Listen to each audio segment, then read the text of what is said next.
Kembali kami menghadap hadirat-Mu Tuhan. Kami bersyukur Tuhan kalau pagi hari ini masih ada kesempatan untuk berbuat bakti kepada-Mu.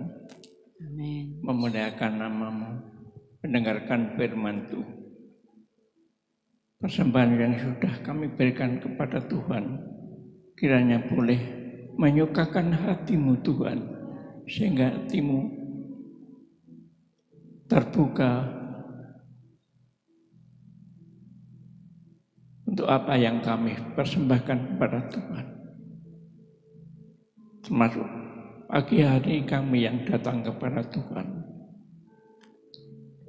Kiranya Tuhan membuka hati kami, sehingga firman-Mu boleh masuk ke dalam hati kami, yang akan menjadikan tuntunan dalam kehidupan kami. Sehingga dalam kehidupan kami, setiap langkah kehidupan kami sesuai dengan kehendak-Mu Tuhan. Nama Tuhan boleh dipermuliakan. Dalam nama Tuhan Yesus kami sudah berdoa. Amin. Silakan duduk.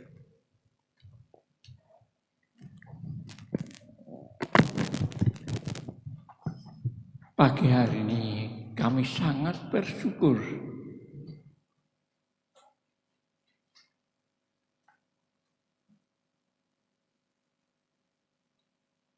baru pertama kali kami masuk dalam gereja ini, walaupun sudah lama kami bersekutu dengan Bapak Ibu Gembala di tempat ini. Namun sejauh itu belum pernah kami datang di tempat ini, sehingga kami boleh bersekutu dalam pagi hari ini. Sebelum mungkin saudara semua masih asing pada kami lebih dulu mengenalkan kami. Nama kami Yehuda Supriyadi, yang panggil Pak Yehuda boleh, Pak Supriyadi boleh. Kami satu grup sama Bapak Gembala di Gereja Kristus Injili. Kami punya istri dulu dari GPDE, sehingga anak cucu kami sampai sekarang ada di GPD sana. Puji Tuhan. Kami juga akan menyaksikan betapa mukjizat yang luar biasa yang kami alami di dalam 2 tahun yang lalu. Ini kepala ini boleh dioperasi. Sebelumnya menurut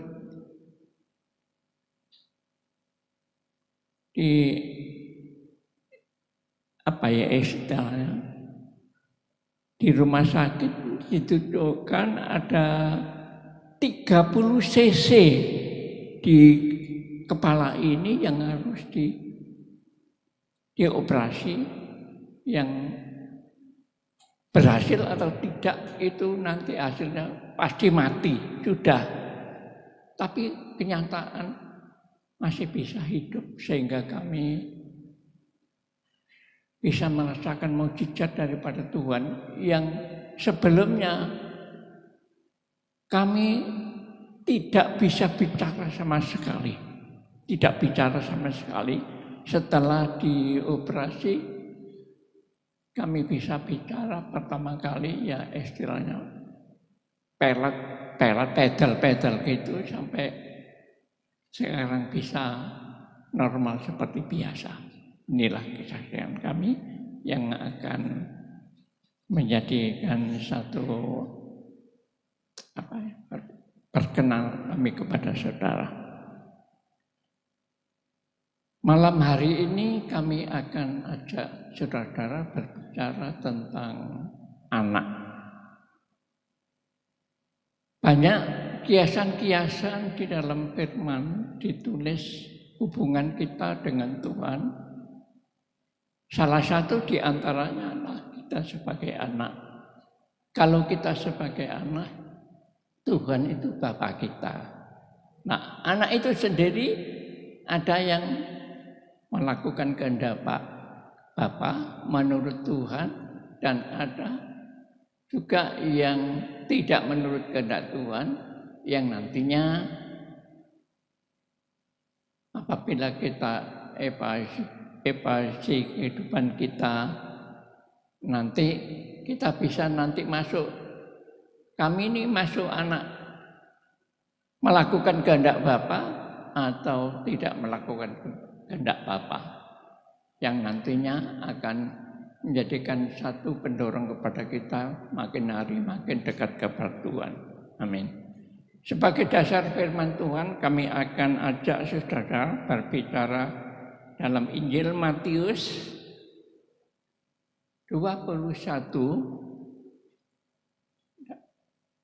Bisa ya ayat? Oh bisa.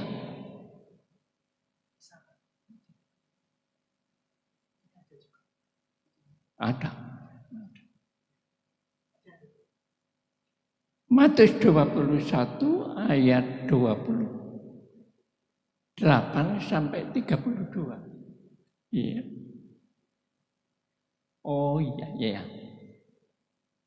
Tetapi apakah pendapatmu tentang ini?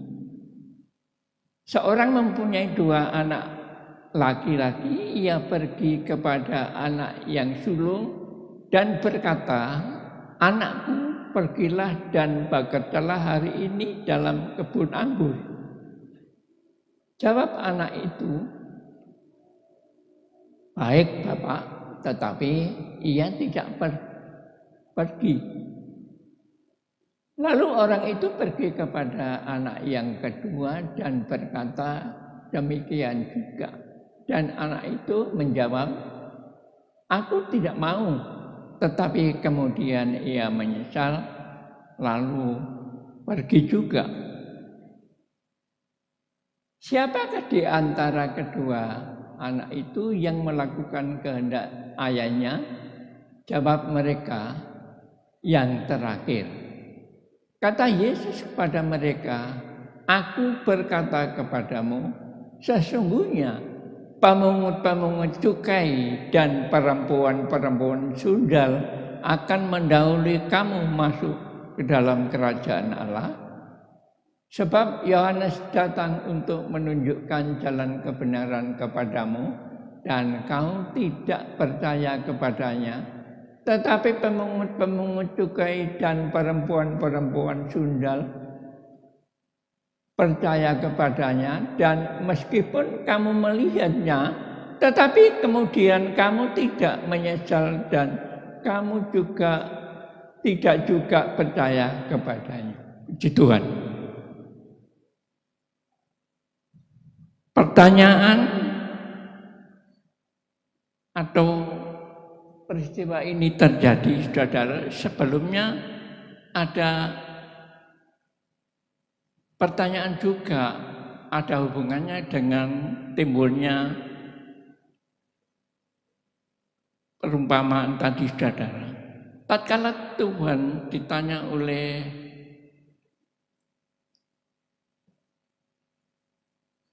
imam-imam kepala dan orang-orang tua Yahudi, sebab mereka ingin tahu kuasa yang dimiliki Tuhan itu dari mana dan oleh siapa. Kalau kita membaca ayat sebelumnya itu, Tuhan juga sudah mengajar kepada kita untuk diplomasi itu. Tuhan bertanya juga, "Aku juga ada pertanyaan kepadamu. Baptisan Yohanes itu dari manusiakah apa dari surga?" Lalu mereka menjawab, "Kalau kita jawab dari surga, kenapa kamu tidak mau?" Mesti jawab dulu. Lalu mereka katakan, "Kami tidak mau. Kalau begitu kami juga tidak mau menjawab pertanyaanmu, kuasa apa yang kami miliki." Itu timbullah percakapan ini, saudara. Ada 2 anak laki-laki dari seorang bapak. Perintahnya tadi, yang satu diperintahkan bilang iya, tapi tidak berangkat. Yang kedua bilang tidak mau, lalu menyesal dia melakukan. Lalu mereka ditanya oleh Tuhan, siapa yang melakukan kehendak bapaknya? Mereka adalah yang terakhir, yang kedua itu. Nah, lalu jawab Tuhan, sesungguhnya aku berkata kepadamu, pemungut cukai dan perempuan sundal akan mendahului kamu masuk dalam kerajaan surga. Karena pemungut cukai dan perempuan sundal ini sudah apa yang dikatakan Yohanes Pembaptis itu mereka turut. Tetapi mereka walaupun tahu tadi, mereka tetap tidak mau menurut Yohanes itu. Nah, apa sebabnya saudara?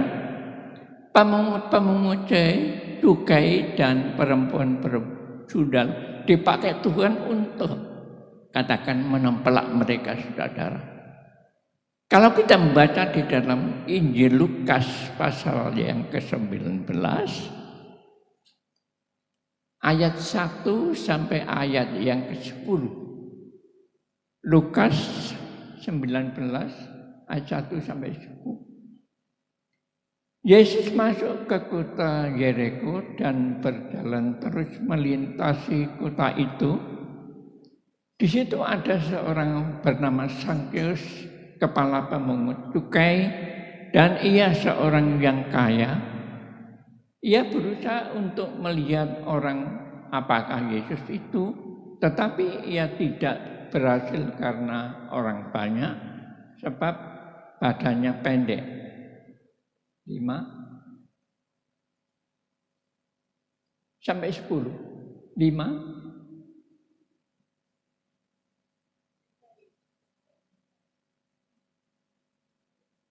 Bisa. Terus sampai 10 ayat ini. Maka berlarilah ia mendahului orang banyak, lalu memanjat pohon ara untuk melihat Yesus yang akan lewat di situ. Ketika Yesus sampai ke tempat itu, ia melihat ke atas dan berkata, Sakeus, segeralah turun, sebab hari ini aku harus menumpang di rumahmu. Lalu Sakeus segera turun dan menerima Yesus dengan sukacita. Terus, tetapi semua orang yang melihat hal itu bersungut-sungut, katanya, ia menumpang di rumah. Terus,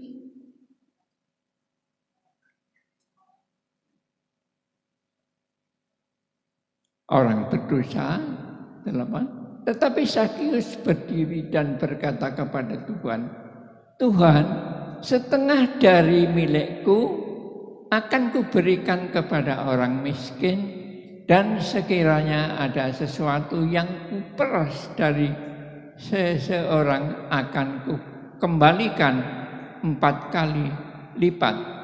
10.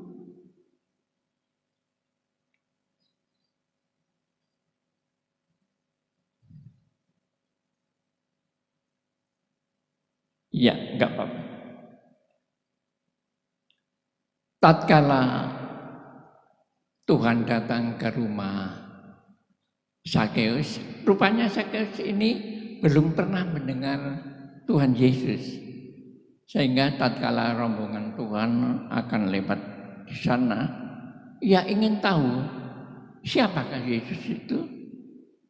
Lalu dia, karena badannya pendek tadi dikatakan, dia naik pohon ara untuk melihat Yesus yang lewat di situ. Benar, saudara.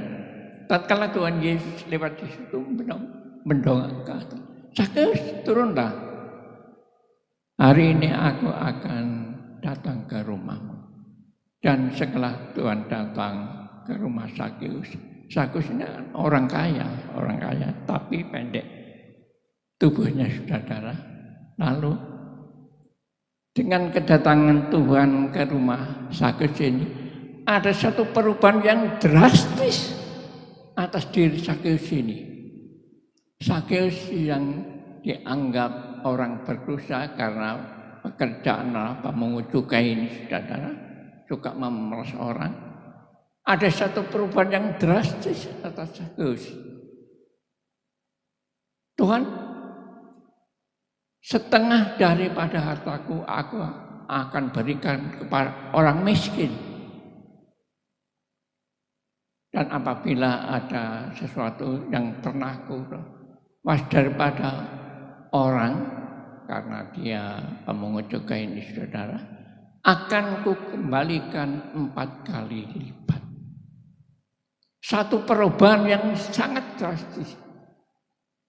Inilah dipakai Tuhan untuk menempelak imam-imam dan orang-orang tua-tua orang Yahudi pada satu perubahan yang drastis. Inilah yang dipakai Tuhan, yang akan mengajar kepada kita apa sebabnya Tuhan pakai pengungut cukai ini untuk menempelak mereka, saudara. Ada satu perubahan yang drastis. Ada hidup baru atau bertobat si Sakeus ini, saudara. Kalau kita melihat di dalam Lukas 13 ayat 1 sampai 5 tentang pertobatan, saudara. Lukas 13 ayat yang ke-1 sampai 5. Lukas 13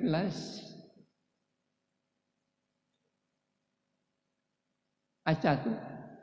Pada waktu itu datanglah kepada Yesus beberapa orang membawa kabar tentang orang-orang Galilea yang darahnya dicampurkan Pilatus dengan darah korban yang mereka persembahkan. Yesus menjawab mereka, "Sangkamu orang-orang Galilea ini lebih besar dosanya daripada dosa semua orang Galilea yang lain karena mereka mengalami nasib itu? Tidak, kataku kepadamu. Tetapi jikalau kamu tidak bertobat, kamu semua akan binasa atas cara demikian.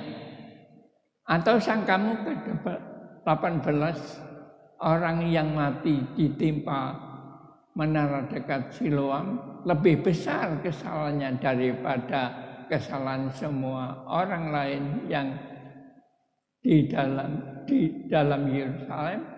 Tidak, kataku kepadamu. Tetapi jikalau kamu tidak bertobat, kamu semua akan binasa atas cara demikian." Pertobatan, saudara, merupakan dasar ibadat sebenarnya. Apapun yang kita lakukan kepada Tuhan, memuliakan Tuhan, memuji Tuhan, berbuat apa saja kepada Tuhan, apabila tidak didasari dengan pertobatan, sia-sialah. Tadi katakan, kalau kamu tidak bertobat, kamu akan binasa. Jadi pertobatan merupakan ajaran kepada kita di dalam kita memberikan sesuatu kepada Tuhan, berbuat ibadat kepada Tuhan. Kalau tidak didasari dengan pertobatan, sia-sia, saudara. Pertobatan yang dialami oleh Sakeus ini, saudara, akan menjadikan satu pertobatan kepada kita juga, saudara. Sebab apabila kita bertobat, nanti seperti apa yang dikatakan Tuhan di dalam Matius pasal yang ke-7 ayat yang ke-21. Matius 7 ayat 21. Bukan setiap orang yang berseru kepadaku, Tuhan, Tuhan, akan masuk ke dalam kerajaan surga, melainkan dia yang melakukan kehendak Bapakku yang di surga. Ayat 22. Pada hari terakhir banyak orang akan berseru kepadaku, Tuhan, Tuhan, bukankah kami bernubuat demi namamu dan mengusir setan demi namamu dan mengadakan banyak mukjizat demi namamu juga? Pada waktu itulah aku akan berterus terang kepada mereka, akan berkata, aku tidak pernah mengenal kamu, nyalah daripadaku, kamu sekalian pembuat kejahatan. Jadi saudara, apabila mereka katakan ini berbicara orang yang sudah melayani, saudara, sudah dalam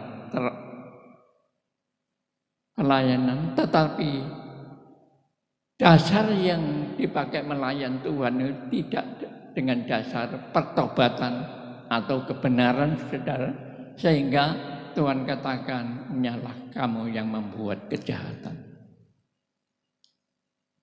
Ini dibicarakan kepada kita, orang-orang yang sudah melayani, yang tidak dengan satu pertobatan. Tetapi pelayanan yang disertai dengan pertobatan tadi, bukannya orang yang menyeru Tuhan, Tuhan masuk kerajaan Allah, tapi orang-orang yang melakukan kehendak Bapa. Ini juga ajaran kepada kita, agar apa yang kita persembahkan kepada Tuhan, kita lakukan kepada Tuhan, disertai dengan satu kebenaran. Jadi orang yang sudah bertobat, kalau kita membaca di dalam 2 Korintus 5 ayat 17. 2 Korintus 5 ayat 17. Jadi siapa yang ada di dalam Kristus, ia adalah ciptaan baru. Yang lama sudah berlalu, sesungguhnya yang baru sudah datang. Sakeus, Tuhan datang ke rumahnya menjadikan hasil. Sakeus menjadi ciptaan baru karena dia sudah bertobat, saudara. Ini juga merupakan ajaran kepada kita di dalam Kristus. Kita yang sudah bertobat menjadikan satu ciptaan baru, apa yang kita kerjakan kebenaran selalu. Nah, inilah tadi yang dikatakan oleh Tuhan adalah pemungut-pemungut cukai akan mendahului kamu masuk dalam kerajaan surga. Demikian juga perempuan-perempuan sundal yang akan mendahului kamu masuk dalam kerajaan surga. Sekarang apa yang diperbuat perempuan-perempuan sundal itu sehingga dijadikan oleh Tuhan sebagai tempelaan pada mereka? Kalau kita membaca di dalam Lukas 7. Lukas 7 ayat ini agak panjang, sudah.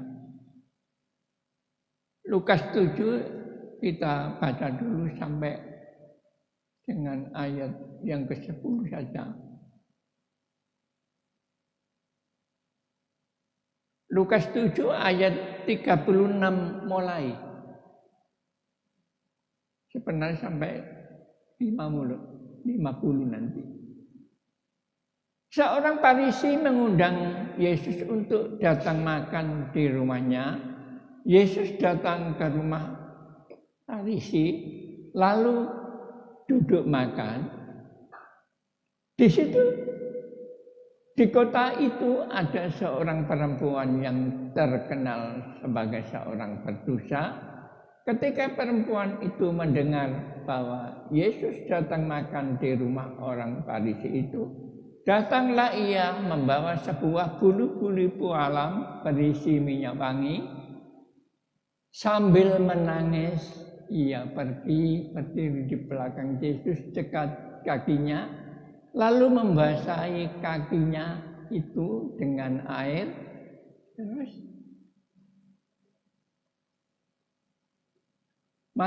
air matanya dan menyekanya dengan rambutnya. Kemudian ia mencium kakinya dan meminyakinya dengan minyak wangi itu.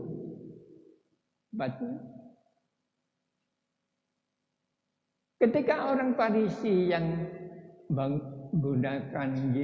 mengundang Yesus melihat hal itu, ia berkata dalam hatinya, jika ia ini nabi, tentu ia tahu siapakah dan orang apakah perempuan yang menjamahnya ini.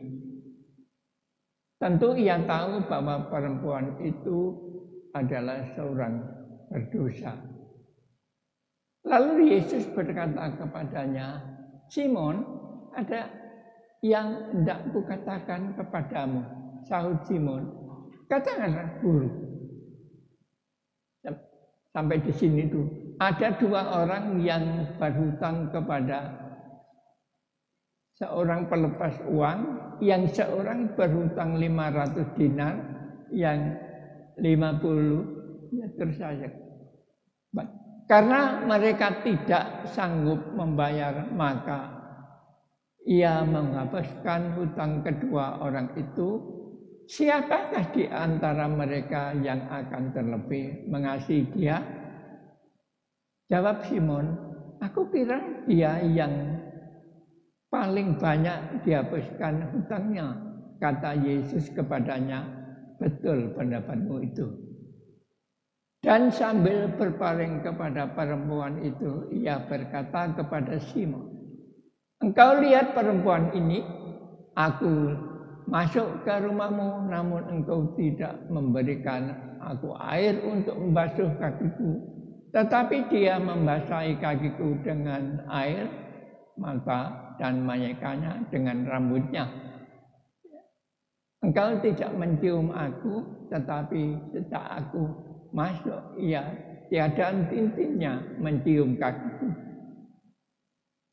Engkau tidak meminyaki kepalaku dengan minyak, tetapi dia meminyaki kakiku dengan minyak wangi. Sebab itu aku berkata kepadamu, dosanya yang banyak itu telah diampuni, sebab ia telah banyak berbuat kasih. Tetapi orang yang sedikit diampuni, sedikit juga ia berbuat kasih. Lalu ia berkata kepada perempuan itu, dosamu telah diampuni. Dan mereka yang duduk makan bersama dia berpikir dalam hati mereka, siapakah ia ini sehingga ia dapat mengampuni dosa. Tetapi Yesus berkata kepada perempuan itu, imanmu telah menyelamatkan engkau, pergilah dengan selamat. Tuhan. Tadi dikatakan, pada waktu perempuan ini tahu bahwa Tuhan Yesus diundang oleh orang Farisi itu, dia datang dengan membawa kolam berisi minyak. Ia berdiri atau duduk di belakang Tuhan. Perempuan ini menangis. Jadi dia datang sambil menangis kepada Tuhan,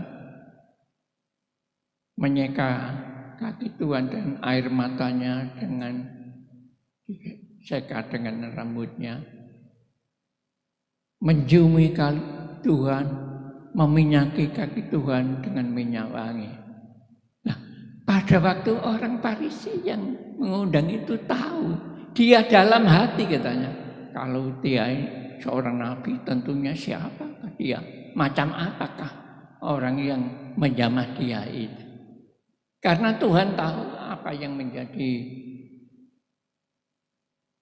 hati orang Farisi ini. Tuhan lalu berkata, Simon, ada satu Apa yang tidak aku katakan kepadamu? Ya, katakan guru katanya. Ada seorang yang melepas hutang, yang satu kepada seorang 500 dinar, yang satu 50 dinar.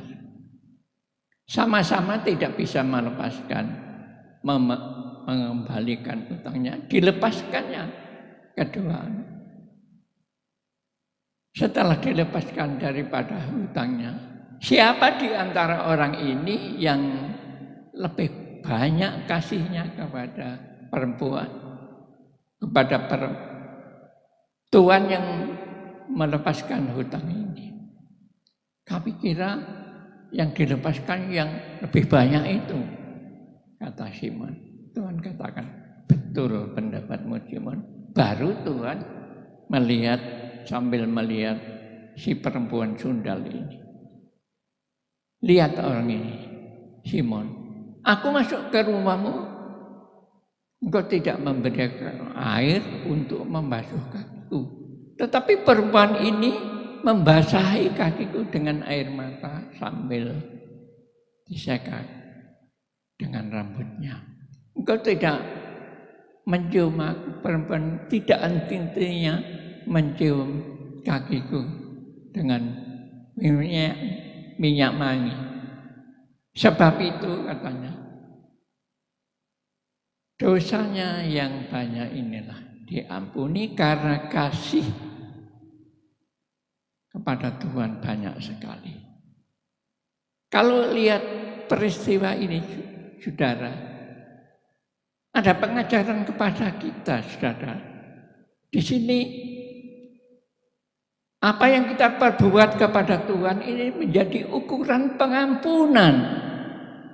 Tadi yang ingin diampuni banyak, ya banyak berbuat kasih kepada Tuhan. Yang berbuat kasih sedikit kepada Tuhan, ya diampuni sedikit. Ini pelajaran bagi kita. Tergantung daripada apa yang kita persembahkan kepada Tuhan, banyak atau tidak. Ini dalam acara ini ada ajaran pada kita ukuran pengampunan di sini. Tapi Tuhan sudah mengampuni kita semuanya. Itulah sebabnya dalam hal ini juga mengajar kepada kita. Kita berbuat banyak sekali kepada Tuhan. Ini kerinduan kita. Lalu Tuhan katakan, hai perempuan, dosamu sudah diampuni. Dan pada waktu itu banyak duduk-duduk dekat di situ, banyak ahli Taurat, saudara. Siapa orang ini yang kok merasa berwenang mengampuni dosa? Lalu Tuhan katakan kepada perempuan ini, ulanglah. Ada mereka percaya bahwa yang berwenang mengampuni dosa adalah Allah sendiri, kata mereka. Tapi Tuhan mengatakan bahwa kalau kita membaca di dalam suratan Korintus pasal yang kedua, ya, kita membaca ayat 1 sampai 12. Korintus pasal 2 ayat 1 sampai 12.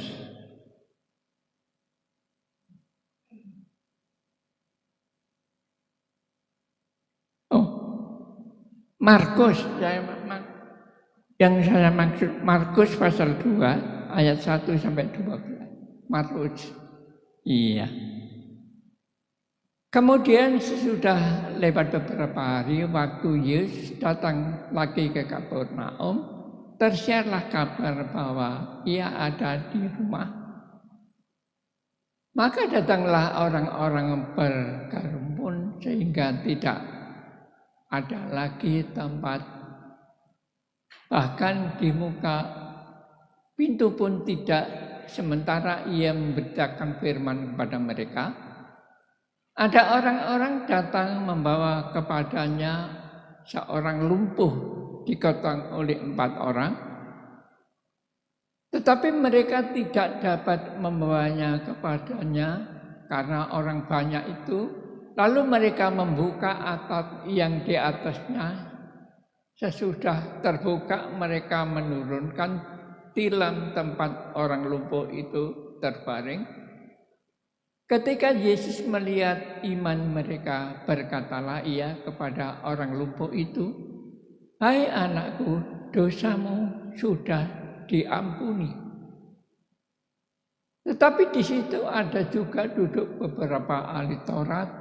Mereka berpikir dalam hatinya, mengapa orang ini berkata begitu? Yang menghujat Allah, siapa yang dapat mengampuni dosa lain daripada Allah sendiri? Tetapi Yesus segera mengetahui dalam hatinya bahwa mereka berpikir demikian. Lalu ia berkata kepada mereka, "Mengapa kamu berpikir begitu dalam hatimu? Manakah lebih mudah mengatakan kepada orang lumpuh ini, dosamu sudah diampuni, atau mengatakan, bangunlah, angkatlah tilammu dan berjalan? Tetapi supaya kamu tahu bahwa di dunia ini Anak Manusia berkuasa mengampuni dosa, berkatalah ia kepada orang lumpuh itu, kepadamu kukatakan, bangunlah, angkatlah tempat tidurmu dan pulanglah ke rumahmu. 12. Dan orang itu pun bangun, segera mengangkat tempat tidurnya dan pergi ke luar di hadapan orang-orang itu, sehingga mereka semua takjub. Lalu memuliakan Allah, katanya, yang begini belum pernah kita lihat. Mereka punya keyakinan banyak, hanya Allah yang bisa memberikan pengampunan. Tapi kalau kita tahu dan merasa bahwa Tuhan Yesus adalah firman yang telah menjadi manusia, firman tertulis di dalam Yohanes 1 itu firman bersama-sama dengan Allah. Firman itu Allah sendiri, dan firman itu telah menjadi manusia, ya Tuhan Yesus. Jadi pada Tuhan ini hakikat firman Allah masih lekat pada dirinya. Itulah sebabnya dia dalam dunia ini berkuasa mengampuni dosa. Nah, kita kembali kepada perempuan sundal tadi, saudara. Dia datang menangis di kaki Tuhan. Tangisan, saudara, tangisan perempuan ini adalah tangisan penyesalan, saudara. Menyesal akan dirinya. Sambil menangis dia mengusap dengan rambutnya. Banyak pengorbanan kepada Tuhan ini, karena dia datang membawa bualam-bualam berisi minyak dan rambut yang dibuat menyeka kaki Tuhan ini, saudara. Kalau kita membaca di dalam 1 Korintus 11 nih. 1 Korintus 11 ayat 14.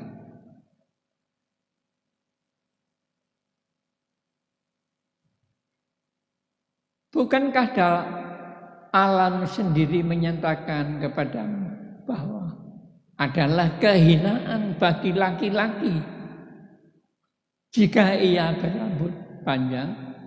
15. Tetapi bahwa adalah kehormatan bagi perempuan jika ia berambut panjang, sebab rambut diberikan kepada perempuan untuk jadi penutup. Pengorbanan sundal ini, saudara, di samping materi juga harga dirinya dikorbankan kepada Tuhan. Sebab tadi dia menyeka kaki Tuhan dengan rambutnya ini, saudara. Pengorbanan diberikan kepada Tuhan sehingga Tuhan katakan dosamu diampuni. Nah, saudara, ada juga perempuan sundal lain, saudara. Kalau kita kalau dibaca di dalam Yosua pasal 2 itu, tatkala utusan dari Tuhan untuk melihat Yeriko yang mau dijatuhkan, Yosua mengutus 2 orang, dan perempuan sundal yang ada di Yeriko ini melindungi, kalau kita mau baca di sana, melindungi si pengintai-pengintai ini sambil mereka disuruh bersumpah. Sebab perempuan sundal ini tahu bahwa apa yang akan dialami oleh Yeriko akan diserang oleh Tuhan, saudara. Dan pengintai-pengintai ini yang diutus oleh Yosua ini bersumpah kepada orang sundal ini, ya nanti kalau kamu melindungi apa yang aku lakukan di sini, jangan sampai diperhatikan kepada orang lain. Si pengintai ini bersumpah nanti apabila Israel menyerang Yeriko ini, perempuan ini diselamatkan. Jadi ternyata di dalam Yosua 6, kalau kita membaca Yosua 6 ayat yang ke-25, Yosua pasal 6 ayat 25, demikianlah Rahab perempuan sundal itu dan keluarganya serta semua orang yang bersama-sama dengan dia dibiarkan hidup oleh Yosua. Maka diamlah perempuan itu di tengah-tengah orang Israel sampai sekarang, karena ia telah menyembunyikan orang suruhan yang disuruh Yosua mengintai Yeriko. Ini perempuan sundal ini juga berbuat baik, saudara. Orang-orang suruhan Yosua dilindungi dengan satu janji, nanti kalau memang Israel diserang oleh Yeriko, diserang Israel, perempuan sundal, keluarganya semua dibiarkan hidup. Sehingga betul pas Yosua menyerang Sakeus, Yeriko, saudara, perempuan sundal ini dilindungi. Mereka keluar dari tempatnya, di tempat yang sampai sekarang didiami oleh perempuan sundal ini. Perempuan sundal ini menyelamatkan keluarga. Perbuatan perempuan sundal ini yang menolong pengintai-pengintai dari Yosua itu. Nah, saudara, kalau kita ambil kesimpulan daripada kembali kepada apa yang dikerjakan oleh anak yang diperintah Bapa adalah anak yang terakhir tadi, anak yang melakukan perintah Bapa, disuruh bekerja di kebun anggur, bilang tidak, tapi dia menyesal lalu mengerjakannya. Nah, saudara, pada malam hari ini juga kami tidak tahu sampai di mana bobot iman saudara. Saudara juga tidak tahu sampai di mana bobot iman dan ibadat kami. Apabila kita sudah tahu perintah daripada Tuhan, biarlah kita lakukan dengan dasar pertobatan yang ada pada kita.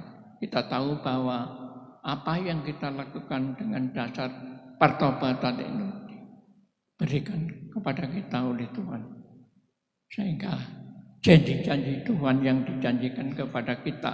Apabila kita menurut, kita jalani, kita dalam kebaikan, janji-janji itu akan kita raih bersama-sama.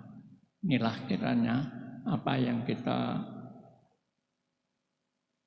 buat renungan pagi hari ini, sehingga hari ini akan membawa kita, mendorong kepada kita lebih hari kita dekat kepada Tuhan dengan dasar pertobatan yang akan menjadikan satu pelajaran, sehingga janji-janji Tuhan akan kita raih-raih bersama. Amin. Kiranya Tuhan berkati. Dengan segenap hati kami ya Tuhan, kami rindu mengatakan kami sangat mengasihi Tuhan. Dan berterima kasih karena Tuhan terlebih dahulu mengasihi kami, menganugerahkan keselamatan yang kekal. Sebelum kami pulang meninggalkan gereja ini untuk sementara waktu, ya Tuhan Allah yang Maha Pengasih dan Maha Penyayang, biarlah firman-Mu termeteraikan dalam kehidupan kami. Dan setiap hari yang kami lewati dan kami lalui, kami berkomitmen menjadi ciptaan yang baru. Hidup dalam pertobatan, selalu lahir baru. Kami teringat saudara-saudara kami yang tidak bisa hadir, yang karena satu dan lain hal, yang berlibur, yang berkunjung ke keluarga, ke handetolan. Kami memberkati dan menyerahkan beliau kepada Tuhan. Perlindungan, penyertaan, pemeliharaan Tuhan nyata dan sempurna bagi semuanya. Juga bagi kami semua yang hadir dalam ibadah pagi hari ini, yang mungkin besok atau hari ini atau lusa akan berlibur dan berpergian. Kami juga mohon perlindungan, penjagaan dan pemeliharaan Tuhan lewat para malaikat-malaikatnya untuk selalu menopang kami.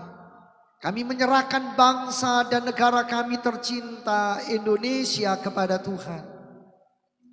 Kami mendoakan Bapak Presiden dan wakilnya, jajaran menteri sampai pemimpin-pemimpin di daerah, TNI dan Polri, semua di dalam berkat, semua di dalam perlindungan, semua di dalam pertolongan dan di dalam anugerah Tuhan.